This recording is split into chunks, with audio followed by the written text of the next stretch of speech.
అండి, welcome back to family birdies cooker channel. అందరూ ఎలా ఉన్నారు? నేను ఈరోజు చాలా బాగున్నాను, ఎందుకంటే మా ఇంట్లో సాంబార్ చేస్తున్నాను. సో ఆ సాంబార్ వీడియో మీతో షేర్ చేసుకోవాలని ఇలా చేస్తున్నాను. యాక్చువల్లీ ఎప్పుడు ఇలా చేయను, కానీ ఈరోజు ఎందుకో డిఫరెంట్గా ట్రై చేయాలనిపించి వెజిటేబుల్స్ని విడిగా ఉడకబెట్టకుండా ఇలా ఫ్రై చేశాను, ఎందుకంటే ఆనియన్ అలా రౌండ్గా ఉండాలి అనేసి.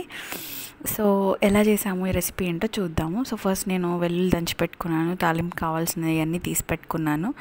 ఆవాలు, మినప్పప్పు, జీలకర్ర, ఎండుమిర్చి అండ్ కరివేపాకు. సో నేనైతే నేతి తాలింపు వేసానండి, తర్వాత నూనెతో అయినా వేసుకోవచ్చు, నో ఇష్యూస్. తాలింపు వేసాను, వేసాక ఉల్లిపాయలు చక్కగా రౌండ్గా ఉంచి అలాగే పొట్టు తీసి పెట్టుకున్నాను. సో ఆ పొట్టు తీసిన ఉల్లిపాయలు వేసాను, అది ఫ్రై అయ్యే వాటితో పాటు డ్రమ్ స్టిక్ అదే ములక్కాయ అండ్ క్యారెట్ ఇంకా సొరకాయ వేసానండి. సో ఇవన్నీ వేసి వాటికి కొంచెం లైట్గా సాల్ట్ వేసాను, సో దట్ అవి కొంచెం కుక్ అవుతాయని చెప్పేసి. అవి బాగా దగ్గరికి కొంచెం కుక్ అయ్యాక మనం అప్పుడు కారం, పసుపు అండ్ సాంబార్ పౌడర్, నేను ఎంటీఆర్ సాంబార్ పౌడర్ యూస్ చేశాను. సో ఆ సాంబార్ పౌడర్ వేసాను.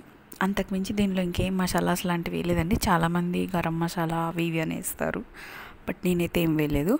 సో ఇది బాగా వెజిటేబుల్స్ ఉడికి దగ్గరికి వచ్చేటప్పటికి మనం ఆల్రెడీ మనకు కావాల్సిన మెజర్మెంట్ ఆఫ్ పప్పు ప్రెషర్ కుక్కర్లో పెట్టుకొని ఒక 3 to 4 విజిల్స్ వచ్చేంత వరకు, అది మీరు తీసుకున్న పప్పు క్వాలిటీని బట్టి ఉంటుంది, అది తీసి మెదిపేసి చక్కగా పెట్టుకోవాలి. అండ్ సాంబార్ పెడుతున్నామంటే చింతపండు నానబెట్టి ఉంటాం కదండి. సో ఆ చింతపండు గుజ్జు తీసుకొని నీట్గా దాన్ని అదే పప్పులో వేసేసి మెదిపేసి పక్కన పెట్టుకున్నాము. సో పక్కన పెట్టుకున్నాక ఈ వెజిటబుల్స్ ఏవైతే ఉడికిపోయినాయో దాంట్లోకి ఇదంతా డంప్ చేసేసి తగినన్ని వాటర్, మరీ పల్చగా ఉండకూడదు, అలా అని మరీ చిక్కగా ఉండకూడదు, ఎందుకంటే కాసేపు వెజిటబుల్స్ దీనిలో ఉడకాలండి. ఉడికాక మనం కలుపుకునే కన్సిస్టెన్సీలోకి సాంబార్ రావాలి. సో దాన్ని బట్టి చూసి కావాల్సినన్ని వాటర్ యాడ్ చేసుకొని దీన్ని మరిగించడానికి పెట్టాలి. పెట్టే ముందు మనం వెజిటబుల్స్కి అయితే సాల్ట్ వేసాము, బట్ ఈ పప్పులో అసలు సాల్ట్ వేయలేదు కదండి. సో దానికి కావాల్సినంత సాల్ట్ యాడ్ చేసేసి మూత పెట్టేసి బాగా మరగనివ్వాలి. వాటర్ బాయిల్ అవుతున్నట్టు మనకు అనిపించినప్పుడు ఒకసారి టేస్ట్ చూసుకోండి. నాకైతే అన్నీ సరిపడినాయి కాబట్టి నేనేం యాడ్ చేయలేదు దీంట్లో. తర్వాత లాస్ట్లో మనకు మరిగిపోయాక కొంచెం కొత్తిమీర వేసాను, కొత్తిమీర వేసి స్టవ్ ఆఫ్ చేసి తినేసాను. ఇది జనరల్గా ఎలా అంటే ముక్కలాగా తినే వాళ్ళకి ఈ సాంబార్ ఇలా బాగుంటుంది.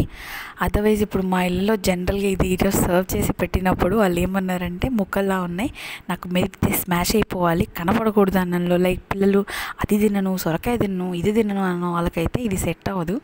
దాన్ని ఏం చేయాలంటే మనం ప్రెషర్ కుక్కర్లో పప్పు తీసేసాక వెజిటబుల్ వేసేసి పెట్టేసి లాక్ చేసి వెజిటబుల్స్ బాగా మెత్తగా ఉడికిపోయేలా చేసుకొని అప్పుడు తాలింపు వేసుకొని ఈ ప్రొసీజర్ అంతా చేసుకోవాలండి. అలా కూడా టేస్ట్ బాగుంటుంది, బట్ నేను ఈరోజు ఇలా చేశాను.